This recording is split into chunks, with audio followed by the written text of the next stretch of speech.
मकर संक्रांती एकतेचा सण. गोदावरी नदीच्या काठी रामपूर नावाचे सुंदर खेडे होते. त्या खेड्यात लोक आनंदाने आणि एकोपा ठेवून राहायचे.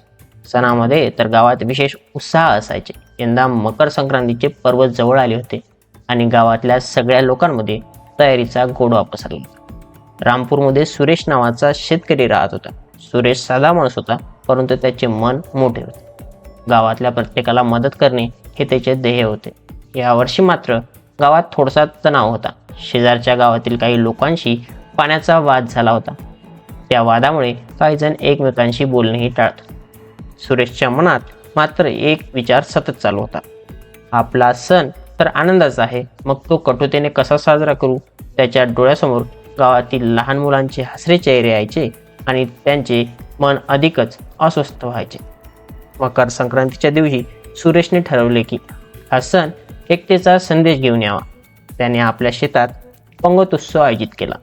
सगळ्या गावकऱ्यांना निमंत्रण दिले आणि विशेष म्हणजे शेजारच्या लोकांनाही बोलावले. सुरुवातीला काही जण उत्सुकतेने आले तर काही जण दुरावा दाखवत राहिले. पंगतोत्सवाची सुरुवात झाली. लहान मुलं रंगबेरंगी पतंग उडवण्यात रमली होती. त्या लहानशा हसऱ्या चेहऱ्यांनी गावातील तणाव काही क्षण विसरायला लावला. महिलांनी गुळपोळी आणि तिळगुळाचे स्वादिष्ट पदार्थ बनवले होते. सणाचा आनंद जणू हवेतील गोडवा वाढवत होता.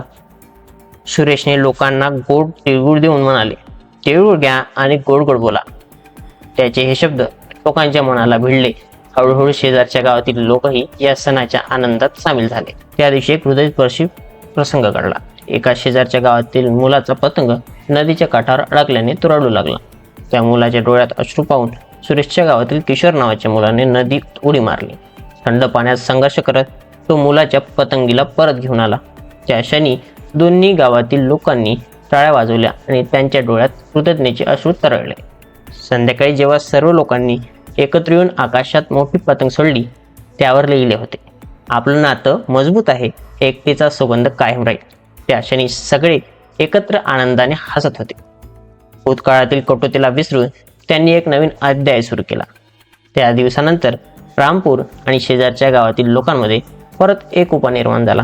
मकर संक्रांतीने केवळ एक सण म्हणून नाही, तर दोन गावांना पुन्हा जोडणाऱ्या सेतूचे काम केले. या कथेतून हाच बोध मिळतो की मकर संक्रांती हा सण गोडवा आणि एकतेचा संदेश देतो. वाद कटुता यांना विसरून एकमेकासोबत आनंदाने जगायला शिकवतो. सुरेश सारखी छोटी छोटी कृती मोठा बदल घडवू शकतो. धन्यवाद.